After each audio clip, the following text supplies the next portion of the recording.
Have you ever gone down the rabbit hole of epic fail vids? You know the ones I'm talking about?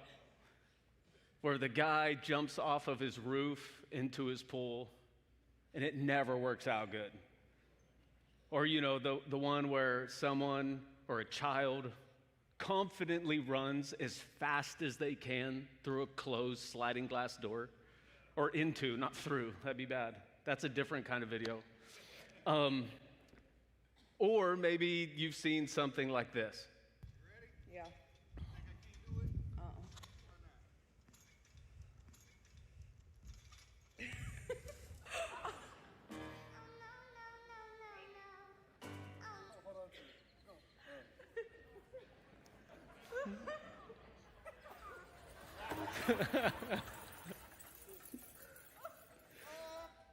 When I watch these videos, I have so many questions.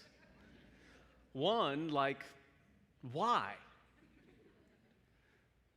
What were you thinking? Sometimes even, what's wrong with you? As you may have guessed, the backdrop of the question we're looking at this morning is an epic fail.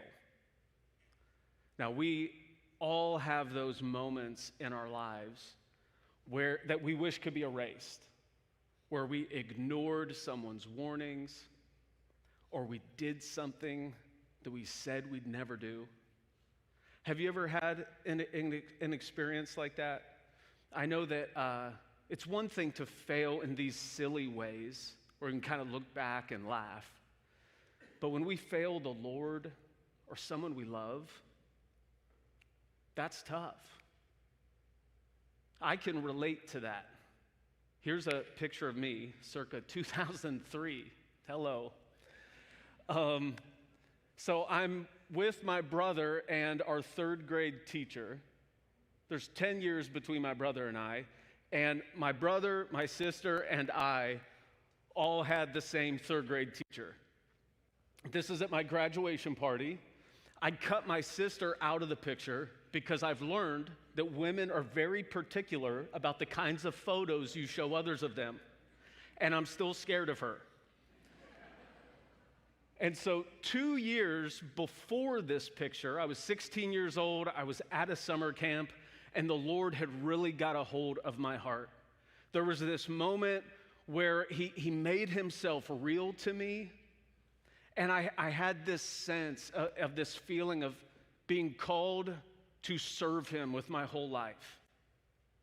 The word actually that he kind of dropped into my heart was pastor. And I remember leaving camp that year, and I was fired up for Jesus, and I remember the phrase was like, no compromise for Christ. Like I wanted to go all the way with my whole heart. But it wasn't long after I got back to school that fall, and I had some folks that heard about what happened to me at camp and started to make fun of me, and I drifted away from the Lord. If I was wearing that shirt today, it would say, I survived this week. 2 years after this picture, my life hit rock bottom. And I was bound up in addiction and was on an incredibly dark path. And I had caused devastation in my own life. I had caused destruction and broken the hearts of my family and people that I really cared about. And through that season of my life, it was like, I can't come back from this. I'm too gone. That kind of failure is tough. And we ask ourselves all the same questions. What's wrong with me? How did I mess up so badly? How did I get it wrong? That bad. If we haven't met, my name's Dan, and I'm one of the pastors here. This week, we're wrapping up our series, Overheard, Questions That Jesus Asked. And over these last few weeks, we've looked at some different questions that he's said throughout the Gospels, And when Jesus asks a question, we learn more about him, and often we learn a little bit about ourselves. This morning, the question that we're going to look at, we're going to gain insight into Jesus' heart by the question he asked. But not only by the question he asks, but also by the questions he doesn't ask. This morning we'll be in John 21, verses 15 to 17. So if you have your Bibles or your Bible app on your phone, you can go ahead and pull it out. We're going to be looking at a question that Jesus asked Peter, one of his followers. But before we get to the question, we got to give a little more background on Peter. Peter was a fisherman. One of the very first moments that he experienced Jesus, he was fishing in the Sea of Galilee, and he had been out with his friends and who became disciples later as well. And he had been fishing all night, and they hadn't caught a thing. And this man named Jesus shows up on the shore and tells them to cast their net on the other side of the boat. And there's this crazy miracle of this like gigantic, miraculous catch of fish. Peter is so moved, so touched, so convicted that he runs to the shore. He falls at Jesus' feet and he says, "You are the Son of God. I am a sinful man." And in that moment, Jesus says to him, "I'll make you a fisher of men. Follow me." So right there on the shore of the Sea of Galilee, Peter makes his first commitment to follow Jesus. He wasn't a casual follower of Jesus. He walked with him closely for 3 years. He witnessed miracles. He saw all kinds of incredible things and heard incredible words. Peter was all in. And there was a moment in his life that he boldly declared that Jesus was Messiah before anyone else had. And at the time when Jesus was leading up to being arrested and betrayed, Peter said, "I don't know about the rest of these guys. If they all fall away, I never will."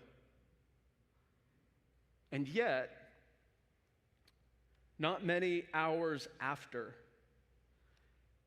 Peter did the very thing he swore he would never do. He denied Jesus, not once, not twice, 3 times. The one who had proclaimed unwavering loyalty wouldn't even admit he knew who Jesus was. And so in John 21, what we're about to look at, this is the moment where him and Jesus finally begin to address the elephant in the room of his denial. And so in John 21, Jesus is, at this point, he had already raised from the dead. Peter's denial was only a few days before. And Jesus calls out to Peter, and he's on the Sea of Galilee fishing again. And he shows up, and they don't recognize Jesus at first from the boat. And so he said, "Hey, how's it going fishing?" And they kind of they say, "Hey, we've been out here all night." He goes, "Hey, why don't you try casting your net over there?" And again, a miraculous catch of fish. John says it was 153 fish. And that one catch, the nets didn't break. As soon as this miracle happens, they realize it's the Lord. They didn't recognize him at first. Think about this moment for Peter. Does it sound familiar? Jesus is bringing Peter back before he has this conversation with him. He's bringing Peter back to where it all began for him by recreating the same miracle and the same scenario that happened when Jesus first said, "Follow me," and Peter first said yes. Peter realizes it's the Lord. He races to the shore. He sees Jesus, and Jesus is there in front of a charcoal fire making breakfast. And he says to them, "Hey, do you guys have some more fish we can throw on? We're going to feast." There's 2 times in the Gospel of John where a charcoal fire is mentioned. One is here in John 21, after the resurrection in this scene. The other time that a charcoal fire is mentioned in the Gospel of John is at the scene of Peter's denial, where Peter's in the courtyard warming himself. And so have you ever been somewhere and you caught a smell or fragrance that just immediately transported you back to another moment in time? Some memory, whether it be like a cologne or a perfume, a hospital room. For me, it's always in the fall time when I catch a certain kind of wood burning and I catch the smell of it in the air, and it reminds me of so many good memories with my family in Ridgedale, Missouri at Big Cedar. It takes me back there, and I'm like, I just want to hop in the car and just go right now. Like, get me out of here. That's what this moment is for Peter. Right there in this moment, memories rushing back to him of his first encounter with Jesus, and in the smell and the light of the fire, the reminder of his failure, and right there, Jesus is like, let's have a conversation. So in John 21, this is what it says. After breakfast, Jesus asked Simon Peter, "Simon, son of John, do you love me more than these?" Now, the more than these, scholars debate. Does he mean, do you love me more than the other disciples do? Do you love me more than you love your friends? Or do you love me more than your old life, represented by the fish, the nets, the boats, and all the gear laying around? Either way, Peter responds, "Yes, Lord, you know I love you." Jesus says, "Then feed my lambs." Jesus is reminding and calling Peter back to the very assignment, the very thing that he originally gave him, to be a shepherd, to care for Jesus' flock. They continue. Jesus repeated the question, "Simon, son of John, do you love me?" "Yes, Lord," Peter said, "you know I love you." "Then take care of my sheep." Jesus said. A third time he asked him, "Simon, son of John, do you love me?" Peter was hurt that Jesus asked the question a third time. He said, "Lord, you know everything, and you know that I love you." Jesus said, "Then feed my sheep." Here is our question for this morning. Here's the question that Jesus asks Peter. Do you love me? That may not be the first question I would have asked Peter. It says that by the third time that he was asked, it says that Peter was grieved. Peter was hurt that Jesus asked him a third time. Why was Peter grieved? Because every question echoed every denial. Every question reopened the wound of the greatest failure of Peter's life. And Jesus is bringing him to that place, not to shame him, but in that very place of his greatest failure, to heal him, to restore him. Think of all the questions that Jesus didn't ask, like, What have you done? Why would you do this? I thought you'd have it right by now. Jesus doesn't say that at all. And that tells us a lot about how Jesus responds to failure, our failure. It's not that our failure doesn't matter, or Peter's failure didn't matter, or that our failure doesn't sadden the Lord or affect him at all. It just shows us by Jesus asking this question and not another question, that Jesus isn't willing to let our failure stand between a relationship with him and us.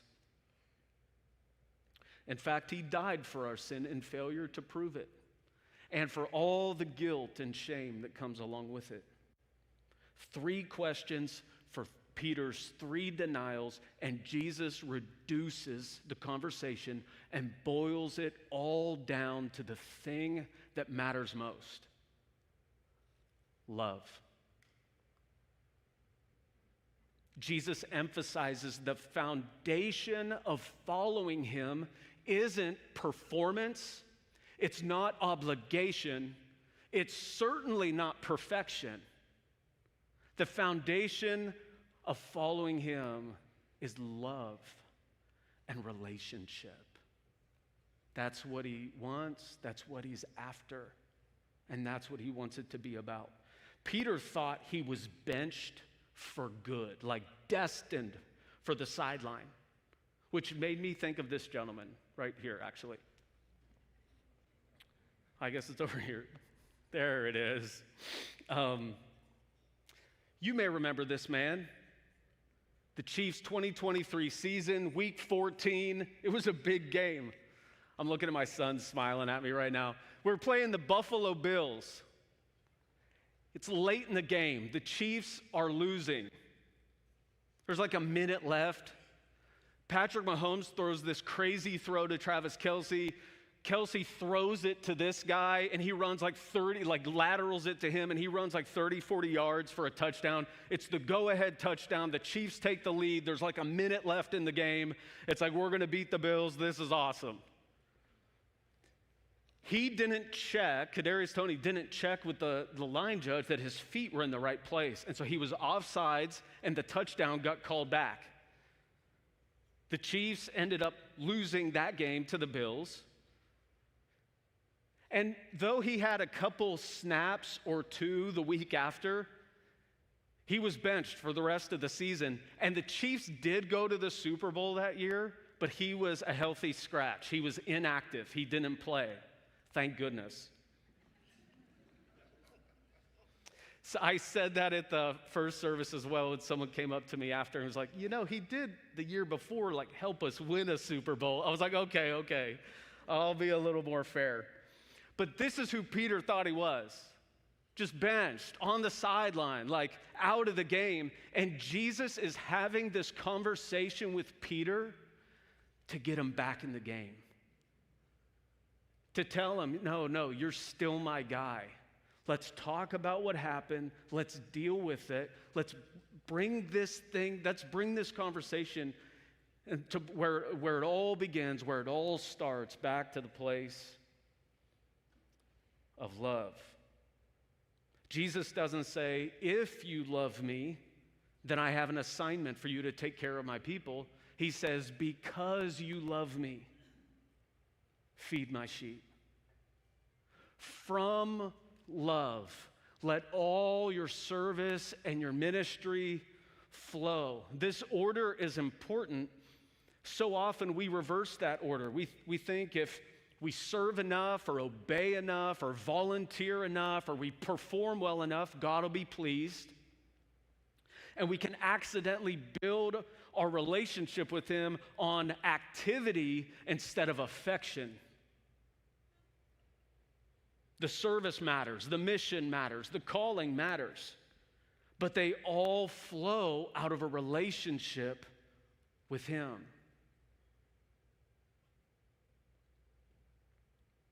Love is the root from which everything else grows. Peter's life came crashing down, and at this moment, in this conversation, Jesus is clearing all of the rubble and bringing him back to the beginning, that it's all about love. Jesus is restoring Peter and letting him know that even through failure, he still could be used by God, and he still had a purpose, and some of you need to hear that this morning.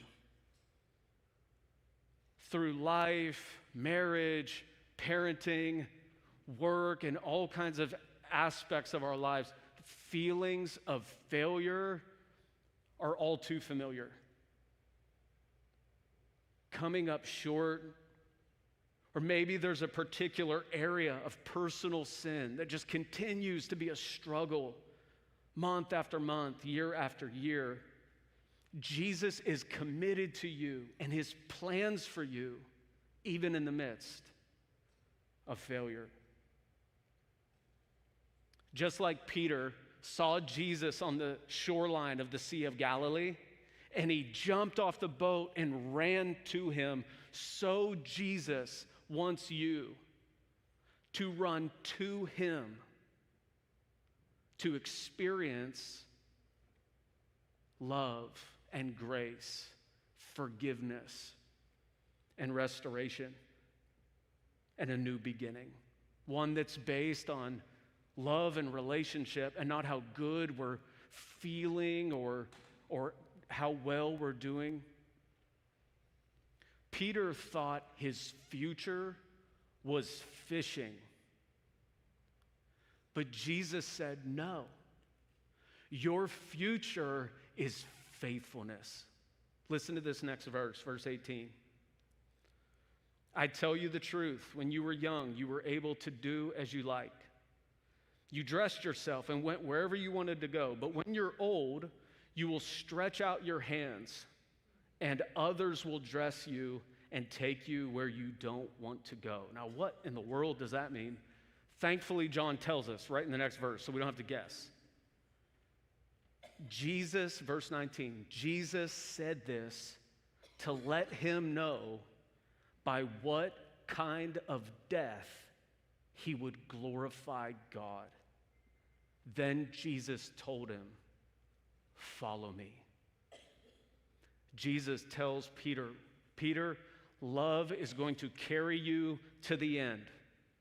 Here, where in times past Jesus had predicted Peter's failure, now he's predicting his faithfulness, even when it would be most costly. He's telling him, from this foundation of love and relationship, you'll be carried to the end. And even when it costs you the most, you will be faithful to me.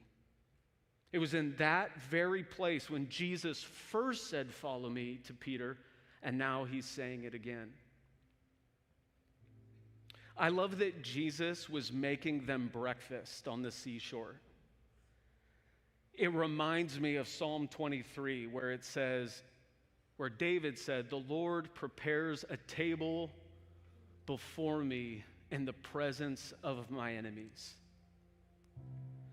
Jesus prepares a table before us in the presence of our enemies, even when the enemy is ourself. Even when we are our own worst enemy, Jesus prepares a meal and says, come and dine, come close, let's deal with and talk through this and get you back on that firm foundation of love. Peter thought his story was over. The same Jesus who restored Peter restores people today. And our greatest failures in our lives don't have to be the end of our story. Maybe you've never put your trust in Jesus and would like to do that today for the first time. We have our prayer team in the back of the room after service that would love to connect with you and pray with you. Or maybe you're like Peter. You've been walking with the Lord for many years, and you're just feeling that need for a new beginning or a fresh start. And this morning,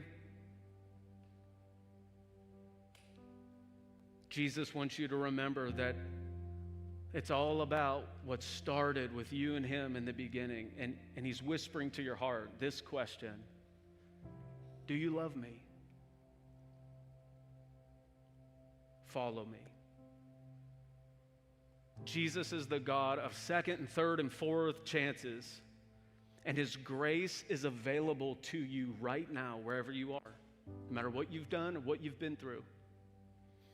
In a moment, Pastor Jesse is going to lead us into communion. So let's begin to prepare our hearts